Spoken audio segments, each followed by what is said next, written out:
Mélo et on est arrivé alors au 19 rue Victor, je crois, où se tient la remise du prix du Vélib. Il est actuellement 14h25, je crois, c'est ça? Ouais. Donc ça va pas tarder à commencer. On a fait un peu le tour, on a vu devant Florian Soulas, Cindy Van Wilder, Aurélie Welstein. Ouais, et on n'a pas vu les autres. Et pas encore les autres.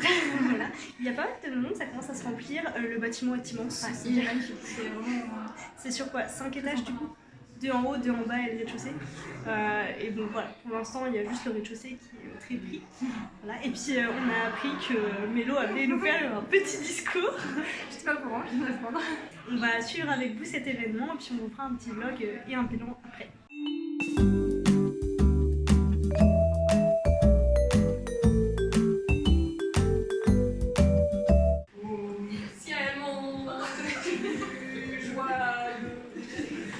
Et je fais ce que je peux.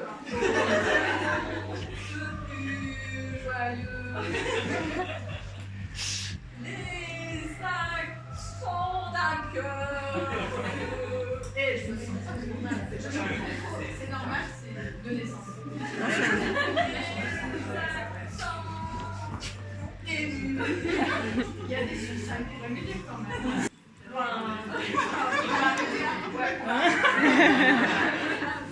Ils ont pas mérité ça les pauvres Suisses. S'il vous plaît, excusez-moi. Attention.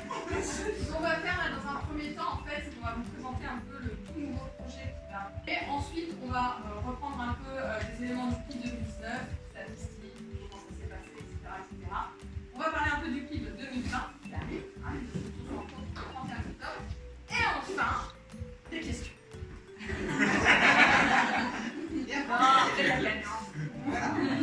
On arrive à 122%, dans le bientôt la commission. Et ça nous a permis aujourd'hui de faire cette remise de prix dans un très bon lieu. Donc on voulait remercier pour ça tous nos sponsors, parce qu'on a plein de sponsors, plein de maisons différentes. Merci donc à BHI, Nord d'Absinthe, Asana Édition, Tornada, Charentina, Villeternat, Elta Publishing, J'ai lu, Bookbox qui n'est pas une maison d'édition, mais qui est en fait un service, qui est une box e-book. Voilà, le seul sponsor qui n'était pas une maison d'édition. Elenia Lins, HT Édition, Gaston Nemos, Anne Carrière, Snal Édition, Marathon, Fille Blanche, Jean Vigny. On a un auteur qui a très gentiment aussi été sponsor, Vidéo, Sarbacane, Brandon Chanoir et Laetitia de l'atelier de Laetitia qui nous a fait les très belles pochettes. Donc voilà, merci à tous nos sponsors. On a réussi notre coup parce que vous êtes là aujourd'hui. Voilà. Alors, sur les 161, un peu comme l'année dernière, il y a eu 125 non, plus que 121 qui ont voté. Il y en a 5 qu'on a éliminés parce qu'ils ne nous ont pas prouvé qu'ils avaient lu tous les livres et chroniqué, parce que ceux qui avaient. Et donc, il y en a 116 qui ont voté. On va parler du prix 2020. Avant de parler des sauvetage, justement, on va quand même dire. Ah bah oui, j'arrive. Parce que tu sais, on regarde des choses qui fâchent pour la fin, c'est Oui. Donc, ça a un effet alors, donc Colline, pour le développement de l'année prochaine, donc, on va reprendre le développement qui avait bien fonctionné cette année. On recrute une personne pour le site internet. On voulait d'abord remercier Imen et Céline qui nous avaient aidés cette année. Et du coup, on passe la main à donc, qui viendra nous aider sur le site internet.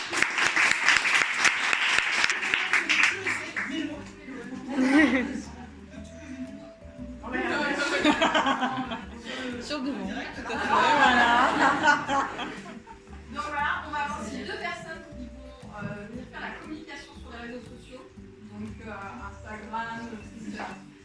Alors, il y en a une ici, il y en a une absente. Et celle qui est absente. Celle qui est absente, c'est Elodie de Hello Books sur YouTube. Voilà,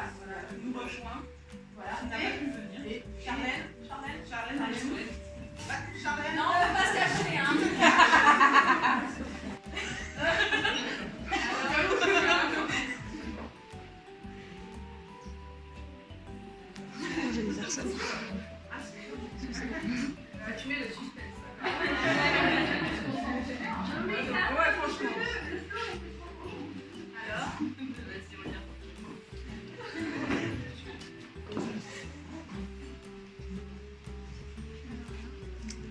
Alors.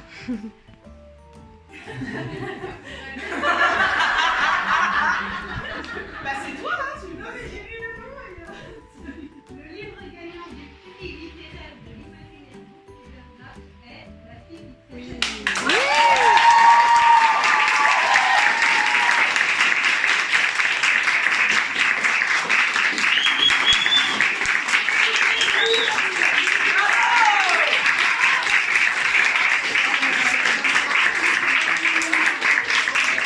oui, alors. Je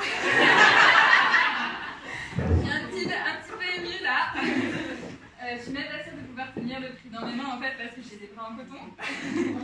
Mais je voulais surtout vous remercier énormément déjà d'avoir voté pour moi, pour ceux qui ont voté pour moi. Et aussi en fait, je me disais que si jamais j'avais l'occasion de dire un mot ici, c'était pour remercier surtout la création du prix, les organisatrices du prix et tous les lecteurs qui se sont investis dedans.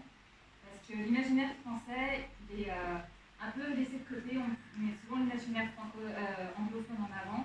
Et les petites maisons d'édition, les moyennes et les plus grandes sont souvent occultées par l'imaginaire anglophone. Mais vous donnez de la visibilité à l'imaginaire francophone, vous donnez de la visibilité aux petites maisons d'édition, aux moyennes et aux grandes. Et je trouve ça génial. Je trouve ça génial aussi la bienveillance avec laquelle vous avez commenté les livres. Et moi, j'ai eu l'impression qu'il y avait énormément d'avis différents sur les 5 finalistes et même sur les 20 présélectionnés. Et j'ai eu l'impression que tout le monde avait son coup de cœur à porter. Tout le monde portait avec passion l'un de ses livres et le défendait. Et disait, voilà, moi j'ai envie que celui-là il gagne. Et j'ai trouvé ça absolument fabuleux. Et la bienveillance avec laquelle vous avez parlé, même quand vous n'avez pas aimé les livres, ça a été toujours très... Donc voilà, je trouve que c'est vraiment un truc qui est fabuleux.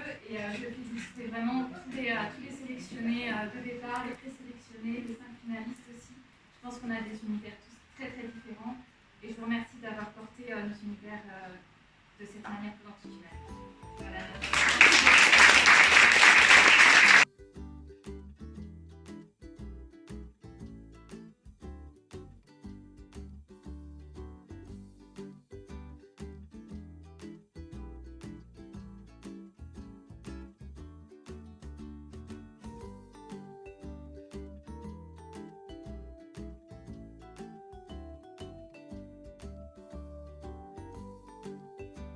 Bonjour à tous, c'est Amélie et Mélo et on se retrouve à la suite des quelques images que vous avez pu voir précédemment pour vous parler du PLIB 2019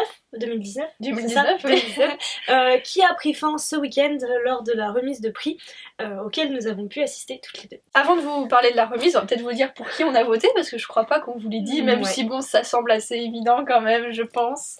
On a toutes les deux voté pour La fille qui tressait les nuages. Voilà, donc c'est avec beaucoup de plaisir que on a vu Céline Chevet, enfin non du coup elle a pas pris le trophée mais elle avait les bras qui tremblaient un petit peu, mais voilà, on est très très heureuse qu'elle ait eu ce prix puisque de notre point de vue c'était le roman qui se détachait des 5 finalistes. J'avais énormément hésité avec Le Dieu oiseau, c'était vraiment un vrai dilemme puisque c'était un coup, enfin c'est tous les deux des chefs-d'œuvre mais d'une manière différente pour moi. Voilà. Et je me suis dit que bon, comme il y avait Mère Morte pour le PLIB 2020, je me suis dit qu'il pourrait très bien gagner en 2020, donc du coup j'ai préféré voter pour La fille qui tressait les nuages. De mon côté, je pense que l'hésitation c'était davantage avec Comment le dire à la vie de Vincent Tassi, que j'ai également rencontré, à qui on a fait un retour sur son roman qui est particulier, pas forcément à conseiller à tout le monde. Tout le monde n'est peut-être pas sensible à cette littérature, mais qui moi en tout cas m'a beaucoup touchée, m'a beaucoup émue. Il m'a hanté quelques jours encore, je m'en souviens. Donc voilà, très heureuse de l'avoir rencontré d'ailleurs, d'avoir pu faire dédicacer mes exemplaires. Mais voilà, le plus important c'est d'avoir eu cette occasion de discuter avec les auteurs. Et c'était super sympa. Je suis vraiment très contente de cette édition. Comme l'année dernière, c'est mon favori qui gagne. Je suis quand même vraiment très très contente de ça. Elle a le nez. La remise était vraiment bien faite et tout. Enfin, on a beaucoup aimé. La salle était top. Ouais, alors là au niveau la salle, la maison. Ouais, le lieu était vraiment bien. Je pense que ça convenait parfaitement à un événement de ce genre. Les organisatrices ont fait un boulot monstrueux pour tout préparer, pour rassembler tout le monde aussi. Et c'était vraiment l'occasion de rencontrer ces personnes, de mettre des visages sur des noms et sur des pseudos.